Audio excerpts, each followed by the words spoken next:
Metro coach का अनावरण।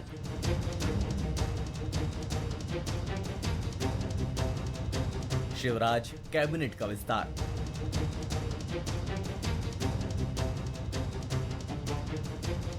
75 दिन बाद फिर सरकार। 75 दिन बाद भी हमारी सरकार आने वाली, तो हम अभी विस्तार कर रहे हैं, बाद में फिर देखेंगे क्या करते हैं। ये तीनों तस्वीरें बयां करने के लिए काफी हैं कि सीएम शिवराज के नेतृत्व वाली बीजेपी सरकार चुनावी गुलदस्ते में कई सौगातें लेकर आई है और आने वाले महीनों में प्रदेश को बार बार सरप्राइज देकर चौंकाया जाएगा। सबसे पहले मेट्रो कोच के अनावरण की ये तस्वीरें देखिए। सीएम शिवराज ने स्मार्ट पार्क में मेट्रो कोच का उद्घाटन किया। साथ ही कहा कि सितंबर में भोपाल और इंदौर मेट्रो का ट्रायल रन होगा। आज हमने कोच का अनावरण किया है और मुझे ये कहते हुए प्रसन्नता है कि सितंबर के महीने में हम ट्रायल रन प्रारंभ कर देंगे। ट्रायल रन सितंबर में प्रारंभ हो जाएगा, भोपाल का भी, इंदौर का भी, और अप्रैल मई तक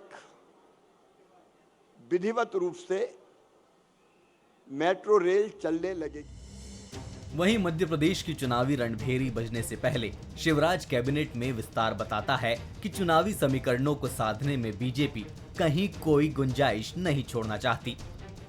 कई दिनों से चल रहा सस्पेंस शनिवार को खत्म हो गया। विंध्य से राजेंद्र शुक्ल, महाकौशल से गौरीशंकर बिसेन और बुंदेलखंड से पहली बार के विधायक राहुल लोधी ने मंत्री पद की शपथ ली। तो सीएम शिवराज ये कहते नजर आए कि जरूरत पड़ी तो एक और विस्तार करेंगे।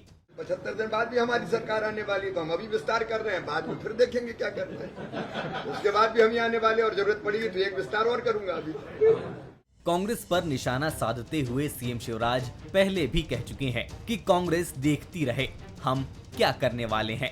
इस बयान के 2 दिन पहले ही बीजेपी ने पहली सूची जारी कर चौंकाया, फिर कैबिनेट विस्तार और अब कयास है कि रक्षाबंधन से पहले आधी आबादी के लिए बीजेपी कई बड़े फैसले ले सकती है। वहीं अब बीजेपी की दूसरी सूची लाने की तैयारियां भी तेज है।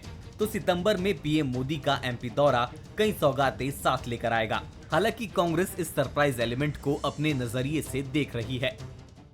अब तो वक्त है जनता के सरप्राइज देने का, और जनता सरप्राइज देगी कि 100 दिन सरकार के बचे हैं और इज्जत के साथ, सम्मान के साथ उसे घर के लिए विदाई देगी। यह सरप्राइज जनता का होगा। जनता की नब्ज जानने वाले सीएम शिवराज और बीजेपी का नेतृत्व मध्य प्रदेश को चुनावी साल में क्या क्या सरप्राइज देंगे, ये तो भविष्य के गर्भ में है। लेकिन आने वाले महीने जनता के साथ कांग्रेस को भी चौंकाएंगे।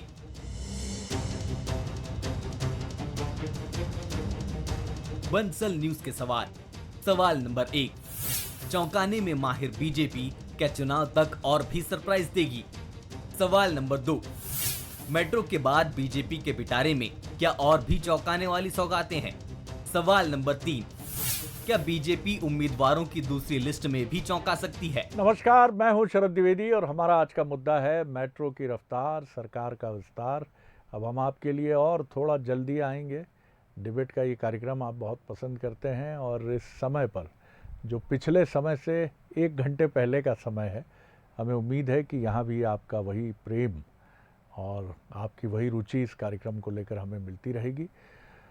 तो मेट्रो की रफ्तार, सरकार का विस्तार, ये प्लान है बीजेपी का और होना भी चाहिए, क्योंकि आप आगे बढ़ते हैं तो विकास एक प्रमुख मुद्दा होता है और सरप्राइज एलिमेंट लेकर भी आगे बढ़ने की कोशिश बीजेपी लगातार कर रही है, जिसे हमने पहले भी कहा कि वो कोई कोर कसर नहीं छोड़ रही है, आगे बढ़ने की पूरी कोशिश कर रही है। और इसके लिए वो सरप्राइज एलिमेंट भी लेकर आ रही है कि कभी 39 प्रत्याशियों के नाम घोषित कर दिए जाते हैं, कभी सिर्फ 50 दिन पहले मंत्रिमंडल का विस्तार कर दिया जाता है, और जब पूछा जाता है तो शिवराज जी फिर कहते हैं कि अब ये कर देंगे, फिर कर देंगे अगर हुआ तो मन। और उसके बाद भी उनका दावा है कि हम ही आ रहे हैं तो आगे भी हम ही आगे बढ़ेंगे। बहरहाल, लेकिन मेट्रो एक ऐसी चीज़ है जो वक्त की मांग है। दिल्ली में कुल आबादी जो 2.5 करोड़ के आसपास या उससे भी अधिक हो सकती है, 40% आबादी दिल्ली की पब्लिक ट्रांसपोर्ट का उपयोग करती है, जिसमें मेट्रो अहम है। मुंबई में भी लोकल और बस सर्विस को देख लें तो लगभग इतनी आबादी, और इंदौर और भोपाल जैसे शहरों में बमुश्किल 2-3 साल है कि जब सड़कों पर आप वैसे ही फंसेंगे जैसे आप दिल्ली में या मुंबई में ट्रैफिक में 1.5 घंटा आपको रेलवे स्टेशन जाने और अपने घर तक पहुंचने में 2 घंटा लगता है। इससे बचने का उपाय यही है कि पब्लिक ट्रांसपोर्ट क्वालिटी हो और वो शहर के एक छोर से दूसरे छोर तक अगल बगल सब तरफ जाने के लिए पूरी सुविधा हो। मेट्रो एक अच्छा विकल्प है। चलिए, शुभकामनाएं कि चुनाव के पहले ही सही ये काम तेज गति से पूरा हो। आज विकास की रफ्तार, नए नए जो तौर तरीके हैं बीजेपी के, उस पर हम बात करेंगे और मेट्रो भी इसका हिस्सा होगी। जो मेहमान हमारे साथ हैं उनसे मिल लीजिए। डॉक्टर दीपक विजयवर्गीय हैं, सीनियर बीजेपी लीडर हैं, स्पोक्स पर्सन है, बहुत स्वागत है। संतोष गौतम जी हैं, उपाध्यक्ष हैं कांग्रेस के मीडिया विभाग के, उनका बहुत स्वागत है। मनोज सैनी जी हैं, executive editor Bansal news. Manoj, पहली टिप्पणी आपकी, फिर राजनीतिक मेहमानों की तरफ बढ़ते हैं। देखिए सर जी, एक तो अच्छी बात है कि सरप्राइज जो भी मिल रहे हैं वो विकास के मुद्दों पर आगे बढ़ रहे हैं। यदि मेट्रो की रफ्तार पकड़ती हुई इस शहर में या इंदौर में दिखाई देगी तो उसकी ज़रूरत भी है, और मुझे लगता है सितंबर के आसपास, सितंबर लास्ट में इसका कुछ भाग शुरू भी हो जाएगा। इसकी पूरा प्रयास है, जैसा आज मुख्यमंत्री जी ने संकेत दिए हैं। दूसरी तरफ एक दिन बाद ही एक प्रेस कॉन्फ्रेंस होने जा रही, तो मुझे लगता है उसमें भी कुछ सरप्राइजिंग देखने को मिलेगा, जिसमें नरेंद्र सिंह तोमर और BD शर्मा होंगे। वो एक प्रेस कॉन्फ्रेंस के जरिए कुछ करना चाह रहे हैं। ये भी कहा जा रहा है कि रक्षाबंधन के पहले फिर एक बड़ा सरप्राइज मुख्यमंत्री शिवराज सिंह चौहान देने वाले हैं। उसमें 1200 रुपये की बात तो वो कह चुके मन से, लेकिन जो काम कांग्रेस ने आगे बढ़ाया था, हो सकता है कि भारतीय जनता पार्टी उस लाइन पर भी, यानी महिलाओं के लिए, बहनों के लिए फिर एक बार कुछ नई सौगात देने जा रहे हैं। वो गैस की टंकी के रूप में हो सकती है। लगभग इसका सब कुछ तैयार हो गया, तो सरप्राइज ही सरप्राइज है। लेकिन इस सरप्राइज के बीच में असली सरप्राइज तो जनता के पास होता है कि वो किसको सरप्राइज देगी। कांग्रेस अपनी रफ्तार में लगी, कांग्रेस की तैयारियां अलग है, लेकिन बड़ी तेजी से भारतीय जनता पार्टी ने चुनाव को अपनी तरफ जिस तरह के प्रयास करना चाहिए उसमें तेजी देखी जा रही, और कहीं ना कहीं कांग्रेस भी इस बात को समझ रही है। इसीलिए मुरैना में जब पहुंचे कमलनाथ तो उसी तरफ उन्होंने इशारा किया। दिग्विजय सिंह कुछ दिन से उस तरह नज़र नहीं आ रहे जैसा देखा जा रहा था, तो मुझे लगता है वो भी किसी सरप्राइज एलिमेंट की तैयारी में लगे होंगे। अजय सिंह अपने काम में लगे हैं, तो दोनों ही तरफ से सरप्राइज है। लेकिन ये चुनाव निश्चित रूप से सरप्राइज वाला ही होने वाला। शरद, पक्ष विपक्ष दोनों अपनी एक दूसरे पर हमले करने की मेट्रो और एक दूसरे को चौंकाने वाली भी जो मेट्रो है उसको दौड़ाने की पूरी तैयारी कर रहे हैं। और क्यों ना करें, आखिर ये 5 साला चुनाव है, लोकतंत्र का सबसे बड़ा पर्व और त्यौहार है। गौतम जी, आप किस तरह देखते हैं?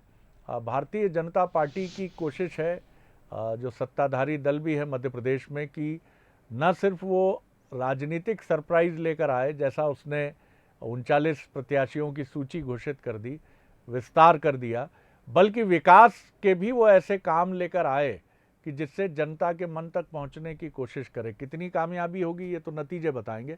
बहरहाल, कांग्रेस की क्या रिएक्शन है? जी देखिए शरद जी, एक बात तो बिल्कुल स्पष्ट है कि भारतीय जनता पार्टी अब समझ चुकी है कि उसके पास ये अंतिम अवसर है कैसे भी अपनी नैया बचाने का, क्योंकि जनता ने तो मन बना लिया है कि अब इनकी विदाई कर दी जाए। क्योंकि पिछली बार 2018 में भी इनकी विदाई कर दी गई थी, लेकिन ये किसी प्रकार से फिर से सत्ता में आ गए, क्योंकि इनके खिलाफ जांचें तेज हो गई थी, तो माफियाओं के पैसों से इन्होंने हमारी सरकार गिराई, ये सर्वविदित है।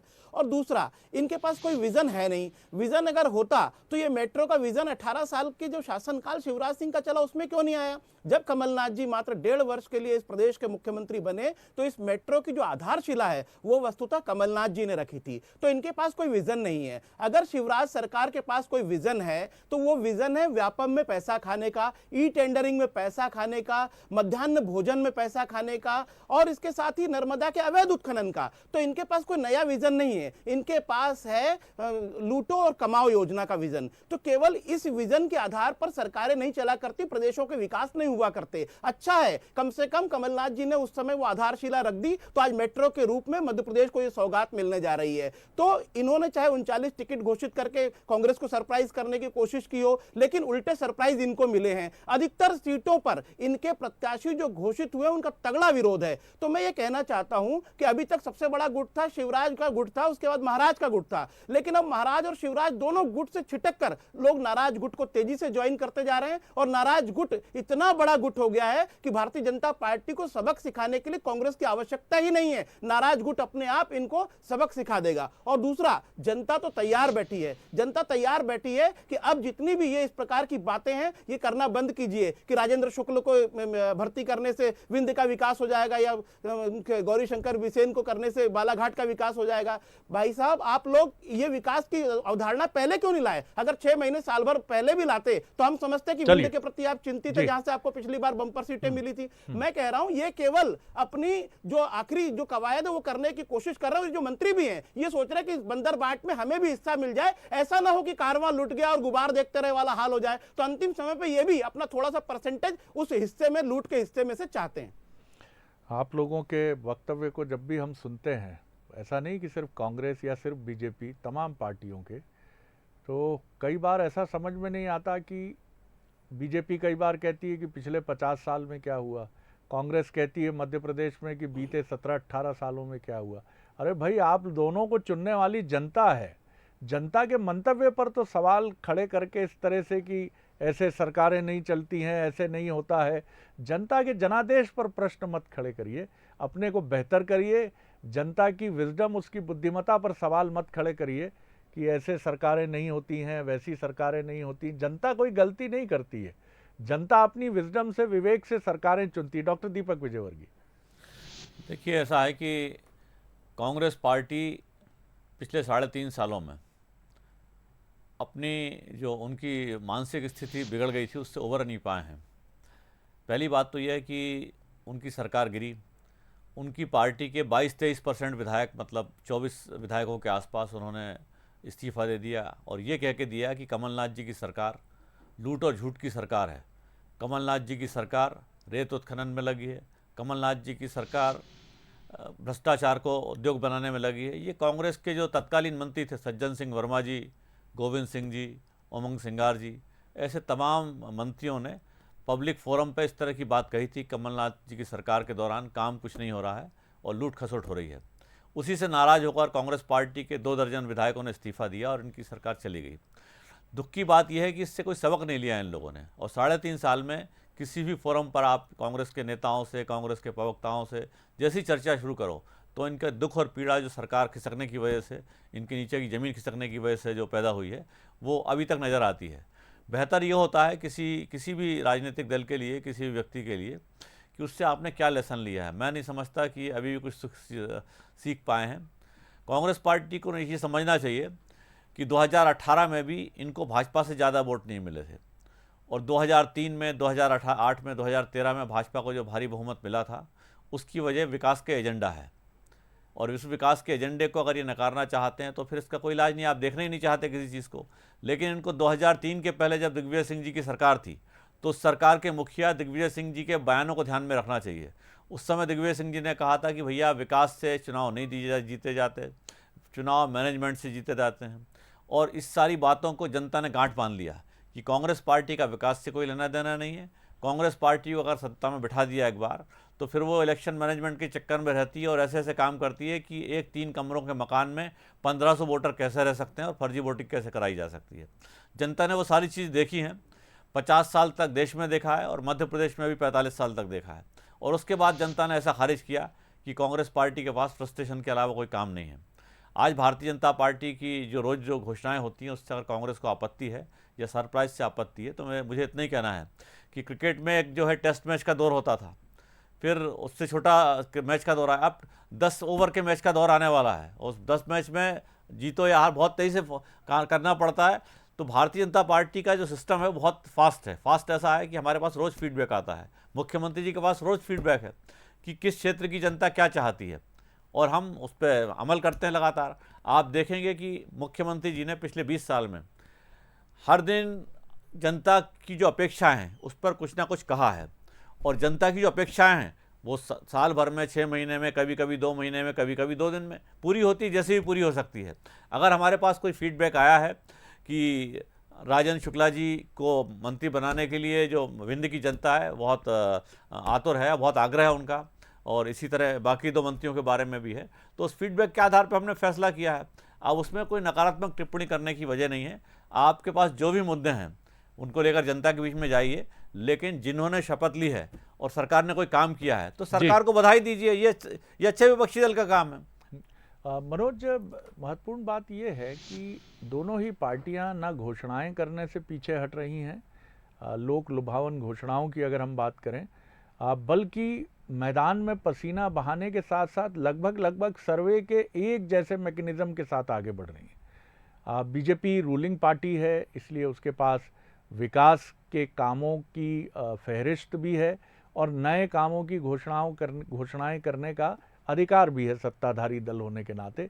आप कैसे देखते हैं बीजेपी की इस रणनीति को? क्या मेट्रो भी एक इसमें बहुत महत्वपूर्ण माइलस्टोन हो सकता है? क्योंकि भोपाल और इंदौर ये दोनों महानगर जो मध्य प्रदेश के हैं, राजधानी और आर्थिक राजधानी, यहाँ पब्लिक ट्रांसपोर्ट अब एक बड़ा मुद्दा तो है चुनाव में। देखिए शरद जी, ये ऐसा चुनाव है जिसमें लगभग 52% युवा है और ये वो युवा है जिसने भारतीय जनता पार्टी की सरकारों को देखा है। पिछली सरकारों को तो उन्होंने देखा नहीं कि क्या काम हुआ था या क्या नहीं हुआ था, और इस बात को बताने में भारतीय जनता पार्टी कामयाब है कि पिछले की जो सरकारें रही, जो नया स्टूडेंट, जैसे आज मैं बहुत सारे बच्चों से बात कर रहा था तो उनके भीतर से ये बात निकल कर आई कि पिछली सरकारों को हमने नहीं देखा, लेकिन जब सरकार नई हमने देखी, चाहे वो मोदी की सरकार हो या शिवराज की, तो हमने उसको विकास की राह पर बढ़ते देखा। हमारे परिजन बताते हैं कि पहले ऐसा कुछ नहीं हुआ। तो आप देखिए, उसी को टारगेट भारतीय जनता पार्टी कर रही है, दूसरी तरफ महिलाओं को टारगेट कर रही। तो आप जो बात कह रहे हैं कि क्या इन बातों से वो कितना किसको प्रभावित कर पाएगी, तो मुझे लगता है कि इस तरफ भारतीय जनता पार्टी अब बढ़ रही। आप बड़ी दिलचस्प बात कर रहे हैं, आप बड़ी दिलचस्प बात कर रहे हैं। आप ये कह रहे हैं कि इस बार जो स्ट्रैटेजी भी दिख रही है बीजेपी की कि 20 साल पहले जो सरकार रही है करीब कांग्रेस की 10 साल की, उस सरकार के कामों को निशाना साधते हुए 18-19 साल सत्ता में रहने वाली सरकार चुनाव में जा रही है। ऐसा लग रहा है कि रूलिंग पार्टी कौन है क्योंकि आमतौर पर रूलिंग पार्टी को और दूसरी तरफ क्या कांग्रेस, आपको लग रहा है कि कांग्रेस उस तरह से हमलावर है जैसे उसके 20 साल पुराने कामकाज को लेकर बीजेपी हमलावर है? देखिए, ये कमी देखी जा रही है, ये बताना पड़ेगा आपको। ऐसा तो है नहीं कि 70 सालों में यदि आप बात करते कि हमने काम नहीं किया, हम मानते बहुत सारे काम हुए।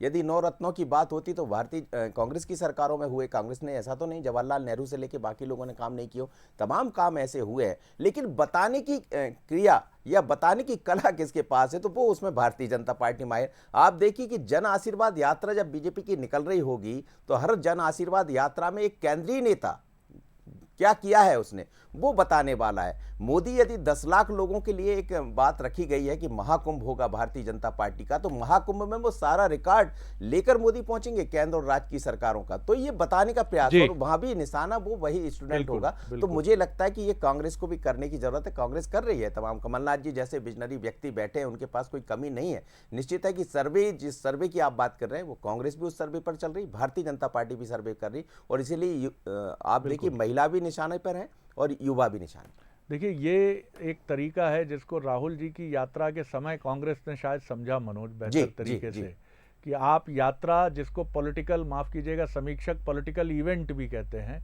ऐसे किसी घटनाक्रम को लेकर आप आगे बढ़ते हैं तो आप कन्वे होते हैं। मध्य प्रदेश में शायद चूंकि कमलनाथ जी एक बहुत संजीदा और अलग मिजाज के नेता हैं, वो शायद ये सोच और दर्शन लेकर चलते हैं कि अपने काम पर फोकस रहिए, बहुत आरोप प्रत्यारोप में मत उलझिए। गौतम जी, राजनीति की धारा बदली है, आप जितना करते हैं शायद उससे अधिक आपको बताना पड़ता है।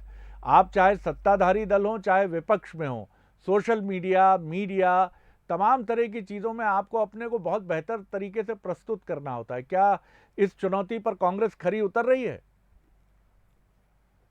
निश्चित रूप से कांग्रेस इस पर बहुत मेहनत कर रही है, और ये बात सही है कि पूर्व में भारतीय जनता पार्टी ने कुछ न करते हुए भी अपने आप को प्रचारित इस तरीके से किया था कि वो बहुत कुछ कर रही है। जैसे अभी देश में 2 घटनाएं हुई, एक तो इसरो की सफलता के कारण हम लोग चांद पर पहुंच सके, तो इसरो किसने स्थापित किया था? जवाहरलाल नेहरू जी ने। या मध्य प्रदेश में यदि मेट्रो की स्थापना हुई तो इसकी आधारशिला कमलनाथ जी ने रखी थी। अभी दीपक विजयवर्गीय जी मुझे कह रहे थे कि सरकार के अच्छे कामों का, भारतीय जनता पार्टी के अच्छे कामों का कांग्रेस को श्रेय देना चाहिए। तो मैं अगर उनको श्रेय किसी बात का दूं, उसके पहले क्या इन दोनों दोनों कामों का श्रेय वो कांग्रेस को देंगे कि हाँ, इसरो की स्थापना के लिए हम जवाहरलाल नेहरू जी को धन्यवाद देते कि उन्होंने अगर इसरो की स्थापना नहीं की होती तो आज हम चांद पर नहीं पहुंचते, या कमलनाथ जी ने मेट्रो की आधारशिला नहीं दी होती तो आज इंदौर और भोपाल मेट्रो से महरूम रहते। एक बात। दूसरी बात, शरद जी, मैं बड़ी विनम्रता पूर्वक एक बात कहना चाहता हूं कि आपने कहा कि जनता गलतियां नहीं करती हैं, लेकिन इतिहास में हमने देखा है कि अपार लोकप्रियता के रथ पर सवार हिटलर, मुसोलिनी और डोनाल्ड ट्रंप जैसे गलत निर्णय भी जनता से हुए, हालांकि बाद में भूल सुधारे हुई। तो ऐसा नहीं है, तात्कालिक मुद्दे जब ध्रुवीकरण के हो जाते हैं या किसी और प्रकार से तात्कालिक कोई मुद्दा उभर कर आता है तो जनता से भी कई बार गलतियां हो जाती हैं, लेकिन जनता भूल सुधार करती है। और मैं समझता हूं कि 2018 में मध्य प्रदेश में भूल सुधार हो चुकी है, लेकिन फिर मेरा आरोप है कि माफियाओं के पैसों से हमारी सरकार को जिस तरह से गिराया गया उसका भी बदला यहां की जनता लेना चाहती है। और 2023 का चुनाव अपने आप में अभूतपूर्व होगा, और ये जितने भी भले ही कॉन्फिडेंट दिखें, लेकिन अंदर से ये बेहद, जिसको कहते हैं, नर्वस हैं, और जनता इनको ऐसा सरप्राइज देने वाली कि 150 से अधिक सीटों के साथ हमारी सरकार बनेगी। गौतम जी, एक बार आप ही की पार्टी के एक बेहद वरिष्ठ नेता से चर्चा हो रही थी। बेहद वरिष्ठ नेता यानी केंद्र में भी उनकी भूमिका रही है। उन्होंने एक बड़ी अच्छी बात कही, और ये ज़्यादा पुराना इंटरव्यू नहीं है, बमुश्किल 8 महीने 10 महीने पुराना इंटरव्यू होगा। चूँकि वो राजनीतिक फिलॉसफी के बड़े अच्छे अध्येता हैं, तो हमने उनसे पूछा कि भारत में लोकतंत्र की सबसे महत्वपूर्ण चीज़ क्या है, तो उन्होंने बड़ा खूबसूरत उत्तर दिया। उन्होंने कहा है यहाँ सत्ता का हस्तांतरण बहुत शांतिपूर्वक होता है। एक सरकार बदलती है तो ऐसा नहीं कि उसके समर्थक सत्ता में आने वाली पार्टी का कार्यालय घेर लेते हैं या उनके नेताओं पर पथराव शुरू कर देते हैं। अमेरिका में भी हमने देखा, जो भारत की तरह एक बहुत बड़ा लोकतंत्र है और बहुत उसकी ग्रेटनेस की भी बात होती है, ट्रंप साहब के समय हमने वहाँ भी देखा। लेकिन भारत में ये जो प्रवृत्ति है, इसका सम्मान आप दोनों की बहुत बड़ी जिम्मेदारी है, बीजेपी कांग्रेस की, और प्रदेश की और देश की जनता की भी बड़ी जिम्मेदारी है कि कम से कम हम ये तो ना करें कि इस शानदार व्यवस्था को लेकर कहीं कोई संशय पैदा करें। दीपक जी, देखिए, ऐसा है कि मैं अगर ये कहूँगा तो इसको पर्सनल आरोप नहीं समझा जाए, लेकिन उन्होंने बार बार सवाल उठाया है कि इसरो का जो अभी जो कार्यक्रम हुआ है उसके अंदर कांग्रेस की कितनी भूमिका है। इस देश ने देखा है, और अगर आप कहेंगे कि खाली ये सोशल मीडिया की वजह से है, लेकिन आज से 50, 60, 70 साल पहले जो इसरो के प्रारंभिक कार्यक्रम थे, उसमें इसरो का जो सामान है वो साइकिल से जा रहा है, वो बैलगाड़ी से जा रहा है, ठीक है। लेकिन ये वही दौर था जब जवाहरलाल नेहरू जी की सिगरेट हवाई जहाज से आती थी यूरोप से। तो ये फर्क था उस समय, ये फर्क था उस समय, प्राथमिकता का फर्क था, प्राथमिकता का फर्क। ये रिकॉर्ड पे सारी चीजें, अच्छी बात नहीं है दीपक जी, ये सारी चीजें रिकॉर्ड पे हैं। प्रधानमंत्री और मुख्यमंत्री सारे रिकॉर्ड पे हैं, ये हम नहीं कह रहे। ये जवाहरलाल नेहरू जी के निजी सचिव हैं, यहीं से हम पटरी छोड़ने लगते हैं, फोटो जो है पटरी छोड़ने लगते हैं। ये इसरो के फोटो तो इसरो के म्यूजियम में है। ये श्रेय भारत का है और भारत के हर सपूत का है। लिखी है ये श्रेय भारत के हर सपूत का है। प्राथमिकता क्या थी ये सारे देश को पता है। शरद जी, इसलिए चलिए, बहुत शुक्रिया करूंगा मैं, आगे नहीं बढ़ा पाऊंगा। तमाम विकास की बातों की बात करते हैं। दीपक विजयवर्गीय जी बहुत शुक्रिया, गौतम जी बहुत धन्यवाद, मनोज जी। बस थोड़ा सा बड़ापन ये कहाँ से लाया जाता है, ये कहाँ से लाया जाता है? ये आपके भीतर की विराटता से आता है, ऐसा मैंने सुना है, विद्वानों से सुना है। तो बड़ा बनने वाला व्यक्ति कुछ इस तरह, मैंने ज़िंदगी को आसान किया, कुछ से माफ़ी मांग ली और कुछ को माफ़ कर दिया। क्यों इतनी जटिलता में हम उलझते हैं? चलिए, अब मैं बाहर निकलने की कोशिश करता हूँ। आगे देखेंगे आप मोर माटी मोर खबर, छत्तीसगढ़ की स्पेशल जो वहाँ की खबरों पर केंद्रित हमारा बुलेटिन है। और मुझे इजाज़त दीजिए, नमस्कार।